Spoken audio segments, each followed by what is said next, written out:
No início dos anos 2000, uma lan house cheia, computadores barulhentos e uma conexão estável era o suficiente para reunir jovens que contavam os segundos pensando em se divertir e até mesmo sonhavam em ser mais do que apenas jogadores. O jogo League of Legends, mais conhecido como LoL, foi um dos pioneiros no cenário de esportes eletrônicos e desde 2009 ocupa lugar nas telas dos jogadores no Brasil e no mundo. Com o tempo, o universo dos games cresceu e passou a transformar a vida das pessoas para além do entretenimento. Estar na frente do monitor não significava apenas um momento de diversão. A carreira dentro dos games era uma realidade. E mesmo sendo cada vez mais diverso, continuou como um espaço majoritariamente masculino. Acontece que nos últimos anos, um movimento crescente tem mudado essa narrativa. As mulheres não só jogam, como também competem, criam conteúdo e ocupam cargos de destaque em um cenário antes dominado por homens. Eu conheci os jogos desde muito nova. Eu ganhei meu primeiro computador do meu padrinho quando eu tinha 10 anos. E desde então eu comecei a jogar aqueles joguinhos de vestir menina e coisinhas do tipo. Depois eu migrei pro Minecraft. E depois no Minecraft eu fui pro LoL. E hoje em dia eu jogo tudo que me chamarem pra jogar. Não sou boa em nada, porém adoro jogos, adoro esse mundo. E isso também influenciou a minha vida em questão de trabalho. Acho que os jogos, assim, é o que dão a direção na minha vida, sabe? Além de amizades incríveis que eu tenho hoje, que eu conheci como amigos virtuais, que eu tenho do Brasil inteiro, e amigos que eu tive através de torcida, então a amizade tá muito forte, ele influenciou também na minha vida profissional. Então, desde muito nova eu falei que eu queria trabalhar com games, meu sonho era fazer skin pro LoL, não deu certo, mas eu escolhi fazer design gráfico porque eu queria trabalhar com criação, porque eu via... Poxa, as mídias, tudo que envolvia jogos eu achava lindo. Então, eu sou uma designer muito influenciada por conta dos jogos. Então, acho que o maior impacto que tem é a minha vida profissional. Em 2022, enquanto o cenário de esportes eletrônicos seguia conquistando espaço no Brasil, um grupo de mulheres apaixonadas pela pen gaming decidiu mudar o jogo fora das telas. Nascia ali as herdeiras da tradição, a HDT, uma torcida organizada feminina que desde o início se propôs a ser mais do que um movimento de arquibancada, mas uma voz ativa pela inclusão e pelo respeito. Eu cresci num meio muito masculino, tanto dentro de casa quanto também nos jogos.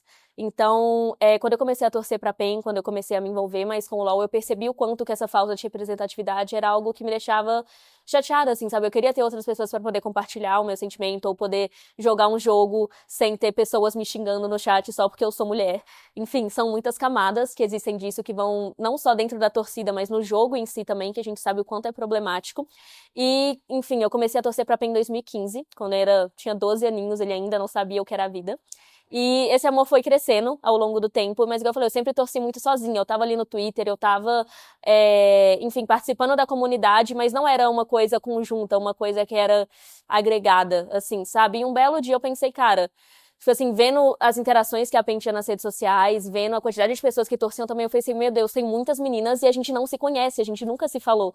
E eu fico, meu Deus, por quê, sabe? Seria tão legal se a gente pudesse trocar essa experiência juntas e se a gente pudesse torcer juntas, principalmente.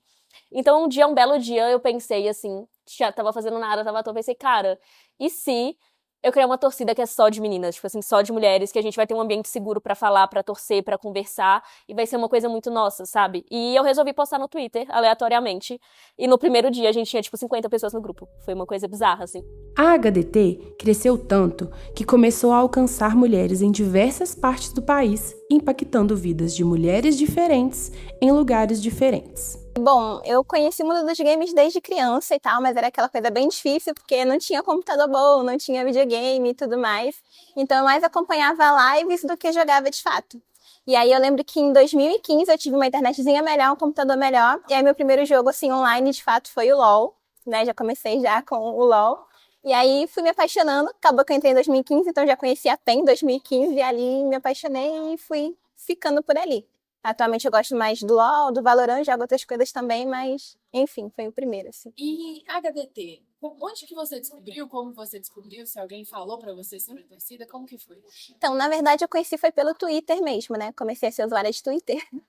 E aí, vendo, conhecendo, eu descobri que existiam torcidas. E aí eu vi a HDT e falei, nossa, que legal, né? Uma torcida feminina e pedi pra entrar e deu certo. E qual que é a sensação, assim, de fazer parte de uma torcida feminina? Cara, eu acho incrível. Primeiro porque eu acho que não é muito comum em nenhum jogo, né? Tanto jogos, enfim, esportes, basquete, futebol e tudo mais, que dirá nos jogos eletrônicos, né? Então, tipo, pra mim é maravilhoso ver meninas que também gostam das mesmas coisas, que se identificam, que acompanham. Então, foi maravilhoso, tipo, ter esse contato. E qual que é a sensação de estar aqui pela primeira vez dentro do campus da PEN? Eu tô emocionadíssima, realizando um sonho. Tipo, parecia uma parada muito distante pra quem tava lá no Rio de Janeiro tá aqui hoje. Então, eu tô muito feliz de estar aqui. No caso de League of Legends, um dos jogos mais populares do mundo, essa inserção tem sido, ao mesmo tempo, transformadora e desafiadora.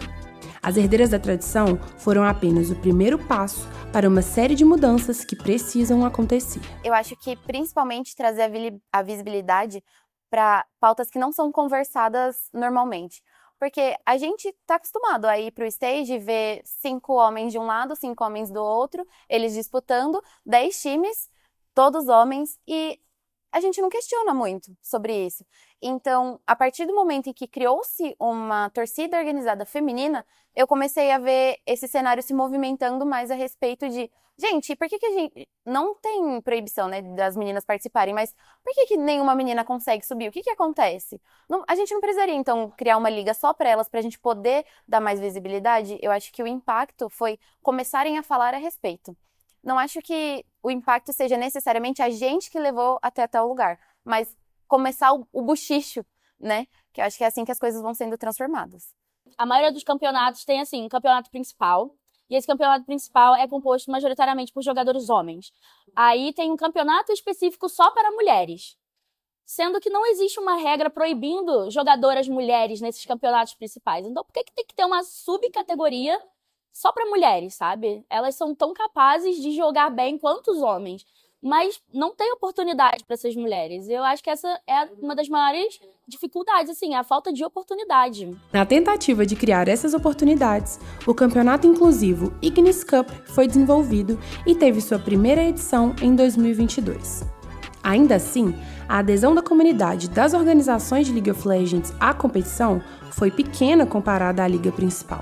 E a PEN Gaming foi o único time da franquia a montar uma line-up inclusiva. Aos 23 minutos de jogo, a PEN Gaming bate na primeira torre, começa a bater na segunda, leva também esse Nexus. O time da PEN Gaming, as herdeiras da tradição, são as grandes vencedoras do primeiro Ignis Cup.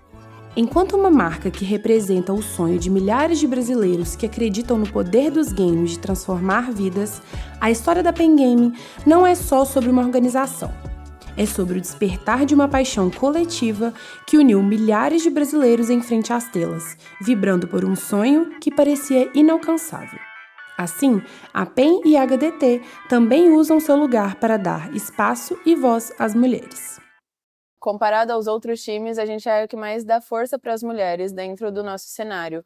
Porque, nós somos iguais a todos os outros e parece que os homens têm mais força do que a gente, sendo que nós somos até melhores do que eles.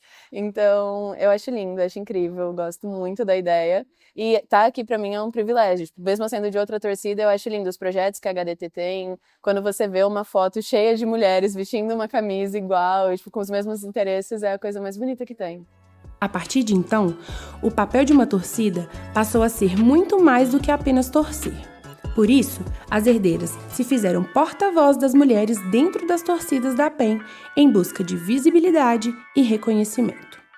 Então, a relação com a PEN começou de uma forma delicada porque a gente já chegou com muitas cobranças. Eu ainda não tinha muito esse contato direto com a PEN, então a gente criou a HDT pensando principalmente não só em torcer, mas em cobrar e exigir mais representatividade dentro do time, porque na época era uma coisa que não acontecia muito ainda. Então o nosso primeiro ato como HDT foi uma carta aberta para a PEN no dia 8 de março de 2022. Onde a gente cobrou line-ups inclusivas ou modelos de roupas, né, de linha casual ou de uniforme que também fossem adequados para mulheres. Enfim, foi uma série de cobranças.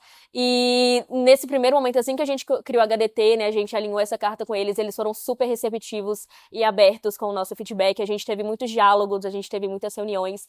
E a PEN sempre deu um suporte muito incrível pra gente, assim, em tudo que a gente precisou. Uma coisa que eu falo que é muito legal, a gente nunca ouviu um não da PEN, sabe? Tipo assim, sempre, ok, a gente não consegue fazer dessa forma, mas se a gente fazer assim, assim, como a gente pode resolver? E a PEN foi muito incrível nisso, desde então a gente tem uma relação muito de confiança mesmo com eles, e também, tipo assim, é uma coisa muito mútua, muito recíproca, esse amor que a gente tem por eles e que a gente vê que eles têm com a gente também.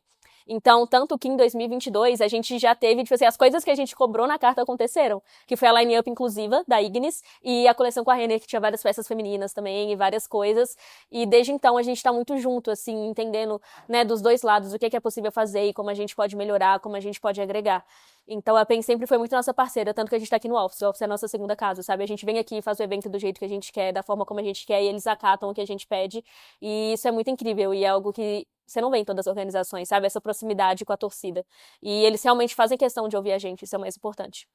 Poxa, pessoalmente, eu acho que a HDT, ela se tornou muito mais do que uma torcida feminina de LoL. Ela é uma comunidade.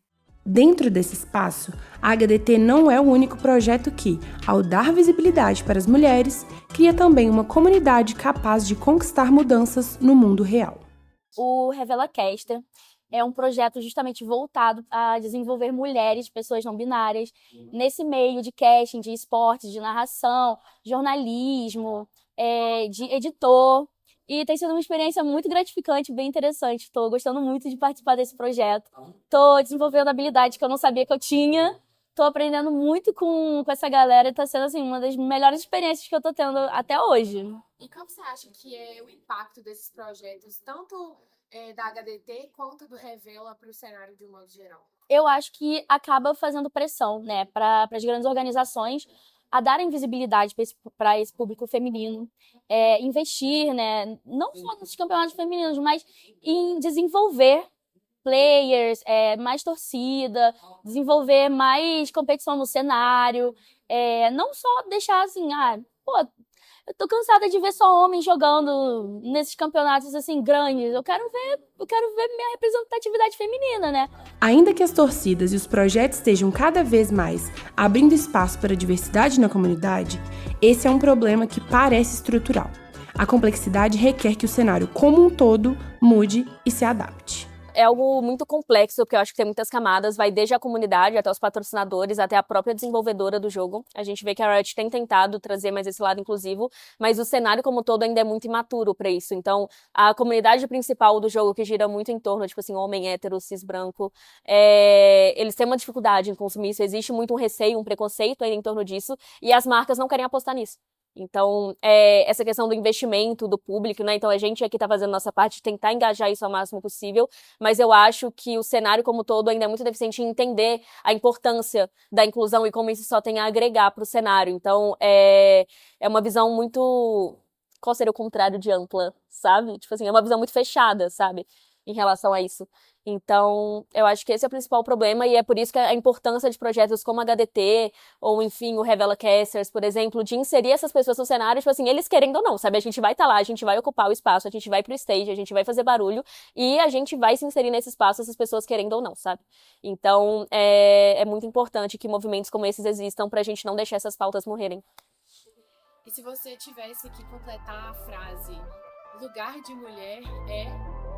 Onde ela quiser. Eu acho que lugar de mulher é onde ela se sente à vontade e aonde brilham os olhos dela. Aonde ela quiser. Onde ela quiser. Literalmente aonde ela quiser. A gente pode estar em qualquer lugar. A gente é top.